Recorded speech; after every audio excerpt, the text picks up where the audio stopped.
Welcome to நெல்லை ஜெயா சமையல். இன்றைக்கி நம்ம சேனலில் ஒரு சாலட் தான் நம்ம பண்ண போகிறோம். மேங்கோ சல்சா. இது வந்து காலையில் ஒரு பிரேக்ஃபாஸ்ட்டுக்கு எடுத்துக்கலாம். எந்த ஆயில் அந்த மாதிரிலாம் எதுவுமே இல்லை, எல்லாம் ஹெல்த்தியாக இருக்கும். இப்போ மேங்கோ சீசன்.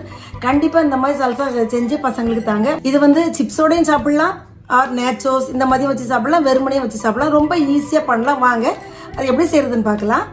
இந்த மேங்கோ சல்சா செய்கிறதுக்கு மேங்கோ எடுத்து கட் பண்ணி வச்சுருக்கேன். ரொம்ப கனிஞ்ச பழமாக இல்லாமல் கொஞ்சம் ஒரு 3/4 பதம் பழுத்த மாதிரி உள்ளது எடுத்து கட் பண்ணியிருக்கேன். ஜலப்பினும் எடுத்து கட் பண்ணி வச்சுருக்கேன். இது என்னோடய கார்டனில் உள்ளது தான். நல்லாயிருக்கும் டேஸ்ட்டு. பெப்ரிக்கா இதுவும் நல்லா டேஸ்ட்டாக இருக்கும். இதுவும் கார்டனில் உள்ளது. கொரியண்டர் லீஃப் எடுத்து வச்சுருக்கேன். ரெட் பெல் பெப்பர், ஒரு ஆனியன் எடுத்து கட் பண்ணி வச்சுருக்கேன். கொஞ்சமாக செரி டொமேட்டோ கட் பண்ணி வச்சுருக்கேன். அது செரி டொமேட்டோ இல்லைன்னா நார்மல் டொமேட்டோ கட் பண்ணி வச்சுக்கோங்க. Green bell pepper, pepper powder 1/2 teaspoon. இதில் வந்து 1 teaspoon vinegar, 1 teaspoon lemon juice, 1 teaspoon olive oil வச்சுருக்கேன். ஆலிவ் ஆயில் நீங்கள் இல்லை அப்படின்னா normal canola oil or cooking oil எதாவது வச்சுக்கோங்க. தேவையான அளவு உப்பு வச்சுருக்கேன். இப்போ எப்படி செய்யறதுன்னு பார்க்கலாம். ஃபஸ்ட்டில் கட் பண்ணி வச்சுருக்க மேங்கோவில் சேர்த்துக்கலாம். டொமேட்டோ இது ரெண்டையும் லைட்டாக ஒரு மிக்ஸ் பண்ணிடலாம்.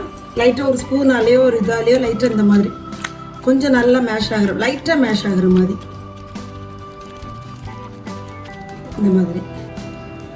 Onion, red bell pepper, coriander leaves, green bell pepper, paprika, jalapeno எல்லாம் சேர்த்து நல்லா மிக்ஸ் பண்ணிக்கிடுவோம். Pepper powder, lemon juice, olive oil, தேவையான உப்பு நல்லா மிக்ஸ் பண்ணிடலாம். இதை நம்ம அப்படி சலாடாகவும் சாப்பிட்லாம், இல்லைனா சிப்ஸோட நேச்சோஸு சிப்ஸு எந்த சிப்ஸோடய சேர்த்து சாப்பிட்டா ரொம்ப நல்லாயிருக்கும்.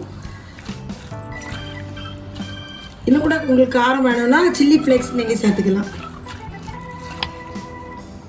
அவ்வளோதான். 2 மினிட்ஸில் நம்ம இதை வந்து ரெடி பண்ணிடலாம். டக் டக்குன்னு கட் பண்ணி வச்சுட்டு அன்னைக்கு இந்த மாதிரி சேலடாக சாப்பிட்லாம், சிப்ஸோடு சாப்பிட்லாம்.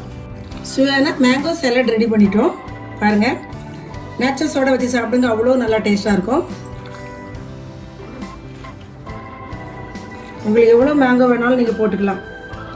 இந்த மாதிரி ஒரு நேச்சர்ஸ் எடுத்து அதில் இந்த மாதிரி கொஞ்சமாக அதை எடுத்துட்டு